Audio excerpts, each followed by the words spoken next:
오늘 예레미야 50장 말씀을 통해서 다시 세우신 하나님의 은혜를 회복하는 우리 모두가 되시기를 간절히 소망합니다.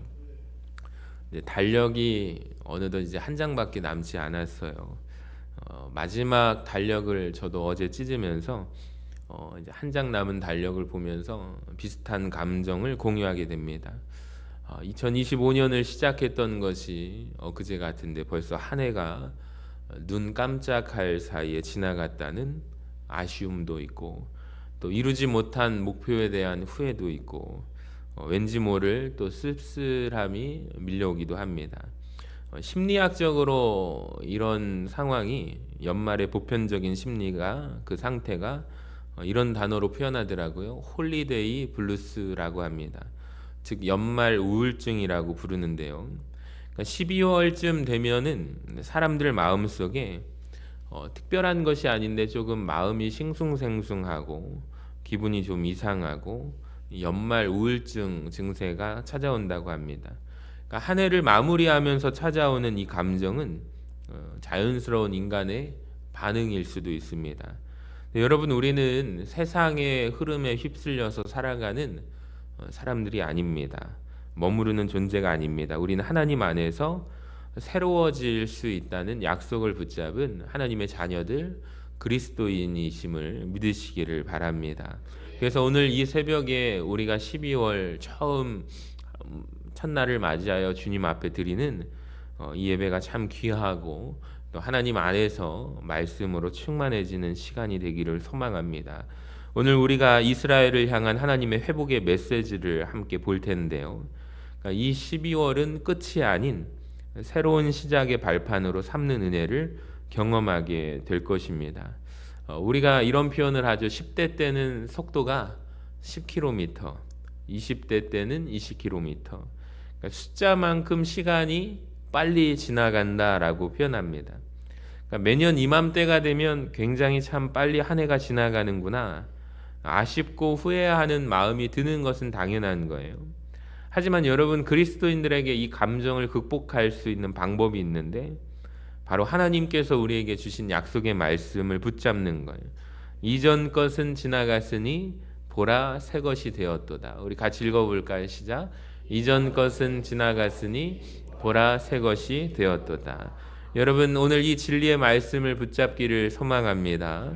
오늘 우리가 묵상할 예레미야 50장 말씀은 어떤 상황이냐면 이스라엘이 가장 비참한 포로 생활을 할 때, 포로기 시절을 겪으면서 하나님이 주신 회복의 약속의 말씀입니다. 여러분, 이 말씀을 통해서 여러분이 서 있는 그 자리가 2025년의 마지막 한 달이 절망이 아닌 하나님의 회복을 소망하는 소망의 달로 힘차게 선포하시며 나아갈 수 있기를 주님의 이름으로 간절히 축원합니다. 첫 번째로 제가 살펴보기를 원하는 것은 이스라엘의 대적인 바벨론의 실체에 대해서 보기를 원합니다. 이 당시에 이스라엘을 멸망시킨 가장 강대한 나라, 가장 무서운 나라는 바벨론이라는 대제국이었습니다. 남유다마저 이 바벨론에 의해서 멸망당하게 되죠. 결국에 하나님 나라, 하나님 민족이라고 여겼던 자기들의 모습이 비참하게 나라를 잃어버린 채 포로로 끌려가는 그 포로기 생활을 해야 했습니다. 그들의 눈에는 바벨론이 어떻게 보였을까요? 영원히 무너지지 않을 것 같은 철옹성 같은 나라, 대제국입니다. 근데 하나님께서는 그 강성한 바벨론을 향해서 선포하시죠. 예레미야 50장 15절을 보시면 같이 읽어볼까요? 시작. 노란 글씨만. 그 요새는 무너졌고 그 성벽은 허물어졌으니 이는 여호와께서 그가 행한 대로 그에게 내리시는 보복이라. 아멘. 이 선포는 단순한 정치적 선언이 아닙니다. 이것은 지금 하나님이 하나님의 편이 누구인지를 명확히 보여주는 선언이거든요. 자, 그렇다면 이런 질문이 들어요. 왜 하나님은 바벨론을 들어서 이스라엘을 멸망시키셨을까요? 그것은 하나님께서 이스라엘을 잘못된 길로 가는 이스라엘을 바벨론을 도구 삼아서 심판하셨기 때문입니다. 또 그리고 하나님은 이스라엘의 편이 되어서 이제 바벨론을 멸망시키겠다라고 하십니다. 그것은 하나님은 이스라엘을 당신의 자녀로 여기셨기 때문입니다. 그러니까 쉽게 말해서 간단하게 표현하면 이스라엘이 하나님 편이거든요. 그러니까 바벨론을 징계하신다라는 거예요. 그러니까 내 자녀를 아프게 하고 고통스럽게 한 자들을 하나님은 용납하지 않으신다 선포하고 있습니다. 그러니까 고난의 진정한 의도를 우리가 보아야 돼요. 징계인가 회복인가 이것을 바라볼 수 있어야 합니다. 우리가 신앙생활하면서 일상을 살아가면서도 가장 고통스러운 또 가장 중요한 질문이 한 가지 있죠. 그렇게 이스라엘을 사랑하신다는 하나님께서 왜 하나님은 바벨론을 사용하셔서 이스라엘이라는 나라를 멸망시키게 놔두시고 고통 가운데 두셨는가? 우리 역시 마찬가지로 이런 질문이 항상 있습니다. 종종 내가 고난당할 때 하나님이 나를 버리셨나? 하나님이 왜 나를 미워하시지? 이런 생각이 드는 것이 사람입니다. 하지만 성경은 그 고난의 진짜 의도에 대해서 말씀하고 있는데요. 하나님의 정말 그 의도는 무엇이냐면 이스라엘을 완전히 멸망하게 하려는 것이 아닙니다. 이 고통과 환난을 통해서 이스라엘 백성들이 하나님 없이는 안 된다는 사실을 깨닫게 하는 거예요. 그러니까 즉 교만한 마음에서 돌이켜서 하나님께로 돌아오게 하려는 것이 하나님께서 원하시는 이유입니다. 우리에게 찾아오는 삶에서 시련과 고난도 저는 마찬가지라고 생각해요. 하나님은 여러분 우리가 무너지는 것을 기뻐하시는 것이 아닙니다. 그러니까 그 무너짐 속에서 우리가 오직 붙들기를 원하는 것은 하나님만이 나의 피난처가 되신다. 하나님만이 나의 전부가 되심을 알게 하기 위함입니다. 우리가 입술로 시인하기 위함입니다. 고백하기 위함입니다. 그러니까 아버지의 마음이 여기에 담겨져 있는 거예요. 부모가 자녀를 사랑합니다. 너무 사랑하죠. 눈에 넣어도 아프지 않을 내 자녀들입니다. 그렇다고 해서 무작정 사랑한다고 해서 자녀를 방임하지 않습니다. 방치하지 않습니다. 때로는 매를 들어서 훈계해야 할 때가 있어요. 왜 그래요? 진짜 사랑하기 때문에 그 자녀가 잘못된 길로 걸어가기를 바라지 않는 부모의 마음이 그 훈계를 통해서 드러나는 것입니다. 그래서 때로는 징계하는 것이죠. 그러니까 자녀가 아무리 큰 죄를 지어도 부모에게는 여전히 자식이죠. 하지만 그 자녀를 짓밟고 무시하는 외부의 세력, 즉 바벨론이라는 나라에 대해서 하나님께서 부모의 마음으로 용납하지 않으십니다. 하나님은 이스라엘을 징계하시지만 그들을 도구로 사용한 이 바벨론의 교만함까지도 심판하십니다.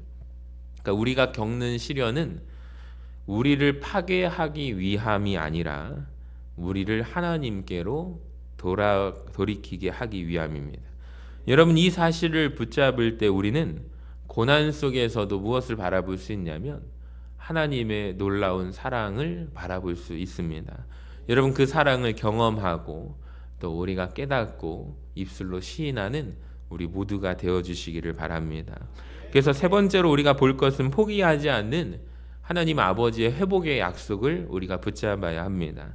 그러니까 바벨론을 멸망시키신 하나님은 무너진 이스라엘에게 두 가지 놀라운 회복을 약속하세요. 그러니까 이 약속은 2025년 12월을 사는 우리에게도 동일하게 주시는 하나님의 은혜의 말씀입니다. 첫 번째로 두 가지 회복의 약속이 무엇입니까? 예레미야 50장 19절과 20절 말씀 우리가 오늘 본문으로 삼아서 읽었는데 이스라엘에게 주신 하나님의 구체적인 회복 계획이 담겨져 있거든요. 우리 19절을 다시 한번 읽어봐요. 시작.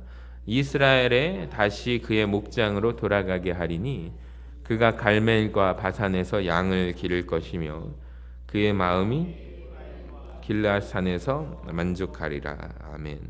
그러니까 하나님께서는 포기하지 않고 두 가지의 회복의 약속을 주세요. 첫 번째로 19절에서 다시 어디로 돌아가게 하리라?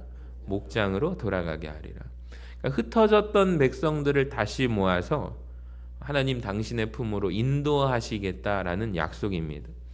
여러분, 흩어짐은 고통이지만 모아지는 것은 회복의 시작인 줄로 믿습니다. 그러니까 우리 교회 안에서 늘 우리가 경계해야 할 것은 우리의 마음이 분열되는 거예요.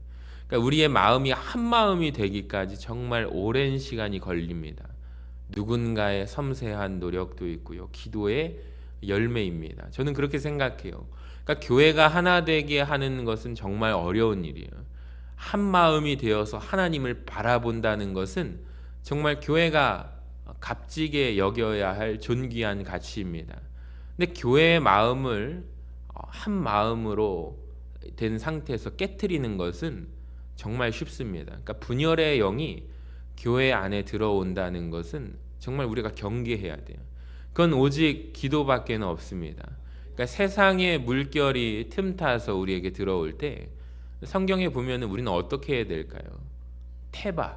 그러니까 주님께서 방향키를 주시고 이 교회가 주님의 구원의 방주임을 믿는다면 우리가 할 것은 우리가 쥐는 방향키가 아니라 하나님께서 이 교회를 지휘하시도록, 예수님께서 우리 교회의 머리가 되시도록 우리의 모든 주도권을, 동력을 하나님께 맡겨드리고 내어드려야 합니다. 그러니까 그것이 우리가 온전히 가져야 할 교회의 가치예요. 그게 한 마음이고 우리의 신앙적인 가치가 되어야 합니다. 그러니까 분열의 영이 들어오게 되면 완전히 박살나는 거예요. 그러니까 이리저리 세상 풍파에 떠밀려 요동치는 모습이 되는 거예요. 교회도 마찬가지로 가정도 마찬가지가 됩니다. 여러분 정말 기도하셔야 돼요. 기도한다는 것은 무엇인가? 그러니까 방수진을 처리하는 거예요. 그러니까 역청을 바르는 거거든요. 그러니까 노아의 방주를 보면은 그 방향키도 없고 원동력인 엔진도 없습니다. 그러니까 하나님께서 방향키를 주시고 우리가 할 일은 그 안에서 기도하며 역청을 바르는 것입니다. 말하자면은 바깥에 있는 물결이 들어오지 못하도록 우리는 방수진을 치는 것입니다. 전 그게 기도라고 생각해요. 아까 전에 기도 제목 속에 우리 서신교회에 기도의 불이 꺼지지 않게 하여 주시옵소서. 정말 중요합니다. 제단 안에서 기도의 불이 꺼지지 않게 하는 게, 그게 구약 시대에서 성막에서 제사장들, 성전에서 하는 역할들이, 레위인들이 하는 역할들이 기도의 불을 꺼트리지 않는 것입니다. 여러분, 이 제단이 날마다 기도의 불이 꺼지지 않고 타오르는 우리 귀한 믿음의 제단 되기를 소망합니다. 하나님께서 모아주시겠대요. 우리의 마음을 한 마음으로 모아서 우리 서신교회가 놀라운 회복과 구원의 역사를 선포하는 귀한 믿음의 한 달이 되기를 소망합니다. 20절 말씀을 또 같이 읽어봐요. 시작.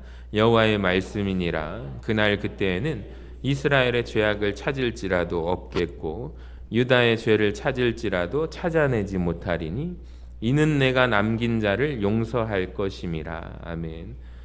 죄를 용서하시고 두 번째로 남은 자를 어떻게 하신대요? 구원하시겠다. 그러니까 그들을 용서하시고 구원하신다. 그러니까 그들이 완벽해서가 아니라 단지 이유는 뭐예요? 하나님이 우리의 아버지 되시고 우리는 그분의 자녀이기 때문입니다. 그러니까 내 자녀이기 때문에 용납한다는 거죠. 과거의 모든 죄를 용서하고 다시 일으키겠다는 것입니다.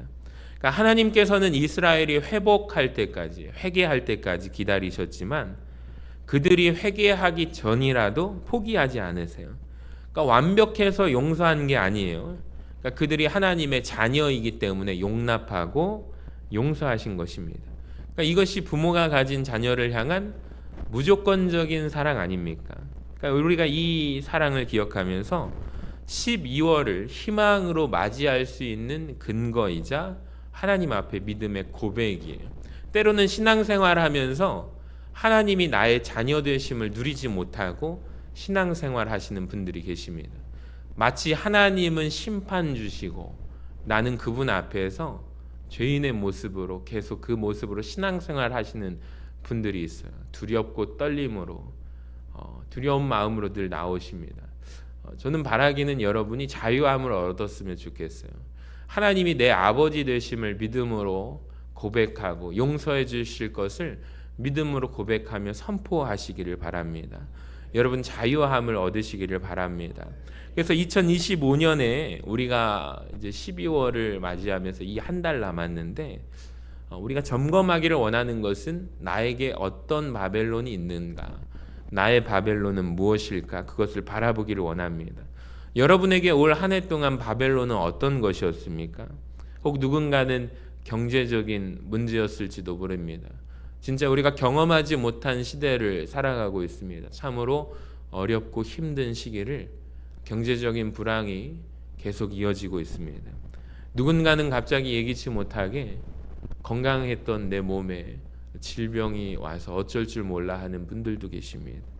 혹은 사람에게 너무도 깊이 상처를 받은 분들이 계십니다. 특히 배우자에게 상처를 받기도 해서 회복이 안 되시는 분들도 있고, 또 자녀들과의 관계 속에서 상처받으신 분들도 있습니다. 아니면 내가 이루고자 했던 꿈과 목표가 있었는데 목표 달성을 하지도 못하고, 목표를 세웠는데 이게 무슨 의미가 있는가 회의감이 드시는 분들도 있으실 것입니다.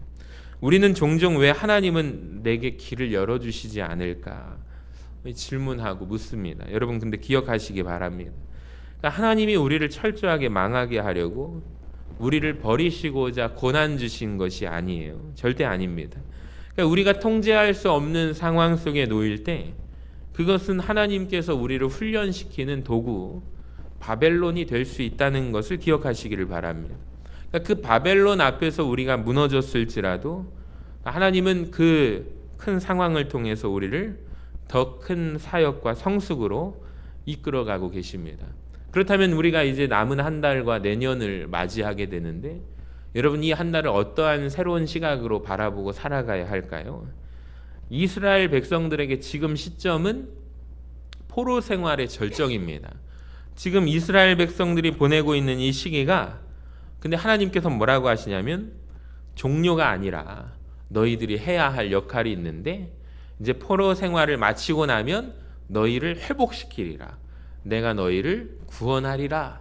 내가 너희를 한 마음으로 하나님의 귀한 사역을 감당하게 하리라. 그러니까 여러분 우리가 이 선포를 잊으시면 안 됩니다.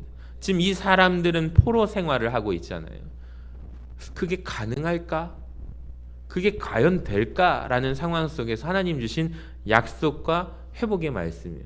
사실 하나님께서 우리를 버리신 줄 알았다고 그들은 생각했는데 오늘 하나님이 약속하시는 거예요. 하나님은 나는 너를 잊지 않았다. 하나님은 우리를 버리지 않으셨구나. 하나님은 우리를 잊지 않으셨구나. 여러분 우리 역시 마찬가지입니다. 오늘 이 시간 하나님의 음성을 듣는 시간이 되기를 원합니다. 하나님이 여러분에게 말씀하세요. 나는 너를 단 한 번도 잊은 적이 없단다. 여러분 이것이 강력한 위로가 되어야 합니다. 그러니까 한 해를 돌아보면 내가 얼마나 부족했는가, 얼마나 많은 목표를 놓쳤는지 생각할 때 하나님은 너를 잊은 적이 없단다라고 고백하십니다. 그리고 하나님 우리에게 분명히 말씀하세요. 내가 너를 회복시키리라. 우리 한번 따라해 볼까요? 내가 너를 회복시키리라. 여러분 금년이 좀 아쉬웠고 마지막 달이 되니까 혹시 마음 가운데 좀 우울감이 있는 성도님들이 또 계실지도 몰라요.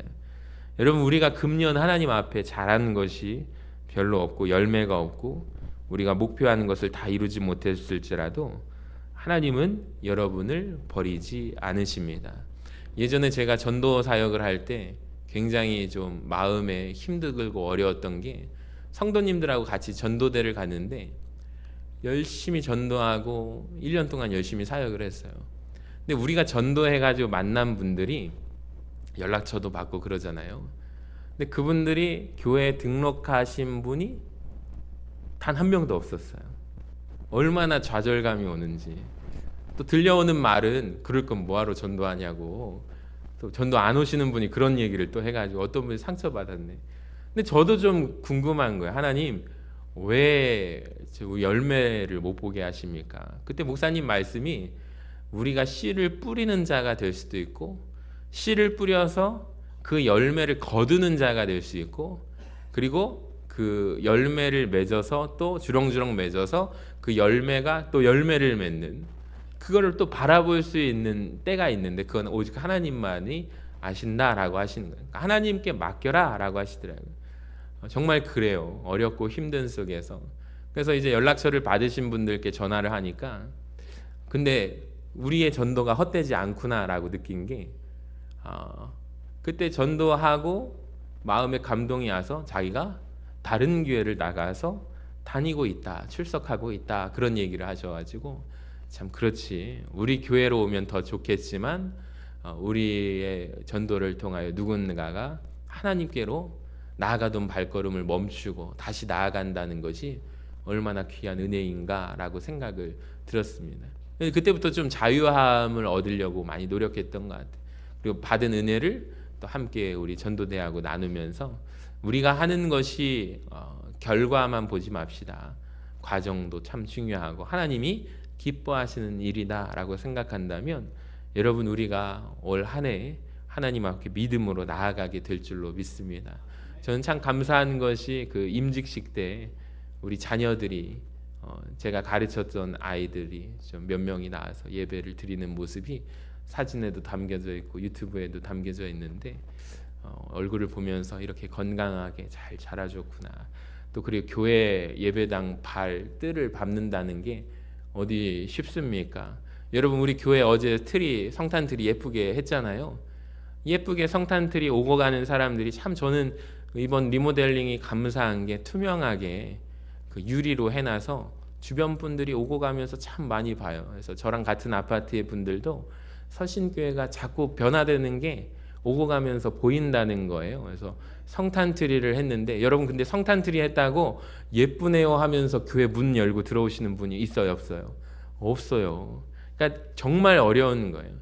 교회를 오고 가면서 보지만 교회 문을 열고 들어온다는 게 예배당 뜰을 밟고 성전 안으로 들어온다는 게 정말 어려운 거예요. 그러니까 쉽지 않은 거예요. 근데 우리 자녀들이 왔잖아요. 정말 저는 귀한 사역이라고 생각하고 하나님 앞에 크게 감사를 했습니다. 사랑하는 여러분, 자녀 문제는 우리 마음대로 되지 않죠. 또 그거 가지고 너무 자책하지 마시고 기도하면 돌아오게 될 줄로 믿습니다.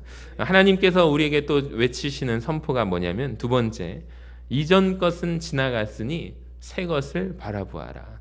여러분 12월은 아까 전에 끝나는 날이 아니라고 말씀드렸고 성경은 선포합니다. 이전 것은 지나갔으니 보라 새 것이 되었도다.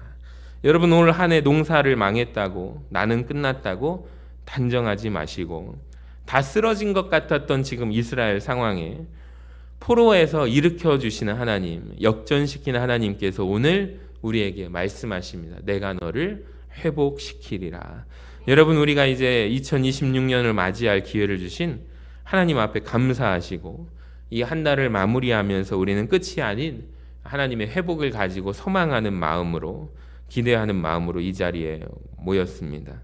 우리 삶에 모든 바벨론이 있어요. 물질의 바벨론, 건강, 자녀의 바벨론. 앞에서 내가 무너졌을지라도 하나님은 그 거대한 바벨론을 무찌르고 당신의 자녀를 회복시키마 약속하십니다. 여러분 이 음성을 우리가 들으시고 자리에서 일어나시기를 바랍니다. 포로의 상황에서 나라를 빼앗긴 상태에서 억울한 상황에서 일어나서 주의 일을 감당한다는 것은 쉽지 않지만 우리 하나님께서는 일으켜 세우실 뿐만 아니라 그 마음까지도 싸매주시며 회복시키는 하나님이심을 우리가 믿음으로 고백하기를 원합니다. 그래서 두 가지를 결단하기를 원해요. 첫 번째로 나의 바벨론을 인정하시되 그 바벨론 앞에 굴복하지 마시기를 바랍니다. 오히려 하나님이 우리를 자녀로 삼으셨기 때문에 이 대적을 심판하시고 우리를 세우시겠다는 약속의 말씀이에요. 두 번째로 우리가 이것을 붙잡기를 원합니다. 이전 것은 지나갔다는 선포를 붙잡는 것입니다. 올 한 해 실패와 후회는 내년의 회복을 위한 발판이 될 뿐입니다. 하나님은 역전의 하나님이심을 믿고 다 쓰러진 것 같았던 이스라엘을 포로에서 일으켜 주신 하나님이 오늘 우리에게 저와 여러분에게 말씀하십니다. 내가 너를 회복시키리라. 여러분 이 한 달을 믿음으로 마무리하시고 우리가 끝이 아닌 하나님의 회복을 기대하는 소망을 가지고 이 자리에 나아갈 수 있도록 은혜 베풀어 주실 주님을 의지하며 나아가는 우리 모두가 되시기를 주님의 이름으로 간절히 축원합니다.